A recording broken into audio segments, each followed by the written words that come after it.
Hello, ഇന്ന് ചെറിയൊരു mini വ്ളോഗായിട്ടാണ് ഞാൻ വന്നിട്ടുള്ളത്. വീട്ടിൽ നിന്ന് ഇറങ്ങുമ്പോൾ എങ്ങോട്ടൊന്നും തീരുമാനിച്ചിട്ടില്ല കേട്ടോ. പകുതി വയ്ക്കുന്നതാണ് ഞങ്ങൾ തീരുമാനം എടുത്തത്. മുത്തങ്ങ വഴി ഗുണ്ടൽപേട്ട പോകാമെന്ന് വിചാരിച്ചു. അങ്ങനെ പോണ വഴിക്കുന്ന് ഫുഡ് കഴിച്ചു. ബിരിയാണിയും സാദാ ചോറും കഴിച്ചു കേട്ടോ. എനിക്ക് യാത്ര ചെയ്യാൻ ഒരുപാട് ഇഷ്ടമുള്ള ആളാട്ടോ. അപ്പോൾ എന്നോട് എപ്പോൾ എവിടെ പോകാമെന്ന് ചോദിച്ചാലും ഞാൻ ചൂസ് ചെയ്യുന്നൊരു സ്ഥലമാണ് മുത്തങ്ങ ഗുണ്ടൽപേട്ട്. ആര് ചോദിച്ചാലും ഞാൻ നമുക്ക് ആദ്യം അതിൽക്കൂടെ പോകാമെന്ന്. കാരണം ഈ കാട്ടിൽ നിന്ന് മൃഗങ്ങളെ നമ്മൾ അടുത്ത് വെച്ച് കാണുമ്പോഴൊക്കെ മൃഗശാലയിൽ പോയി കാണുന്ന പോലെയല്ല, ഒരു പ്രത്യേക ഒരു ഫീലാട്ടോ. പിന്നെ ഡ്രൈവ് ചെയ്യാം, അത്യാവശ്യം ഭക്ഷണമൊക്കെ വാങ്ങി കഴിക്കുകയും ചെയ്യാം.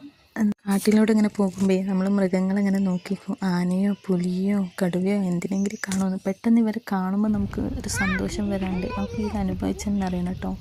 പിന്നെ ഗുണ്ടൽപേട്ട് നല്ല അടിപൊളി സ്ഥലമാണ്. പൂക്കൾ കൃഷിയാണ് അവിടെ മെയിൻ എന്ന് തോന്നുന്നത്. ഇഷ്ടം പോലെ പൂക്കളുണ്ട്.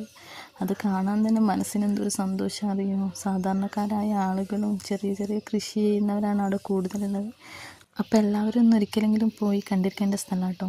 അപ്പോൾ എല്ലാവരും ഈ വീഡിയോ കാണുന്നവരൊക്കെ ഒന്ന് പോവേണ്ട ട്രൈ ചെയ്ത് നോക്കും. അങ്ങനെ മറ്റൊരു വീഡിയോ ആയിട്ട് നമുക്ക് വീണ്ടും കാണാം. ബൈ.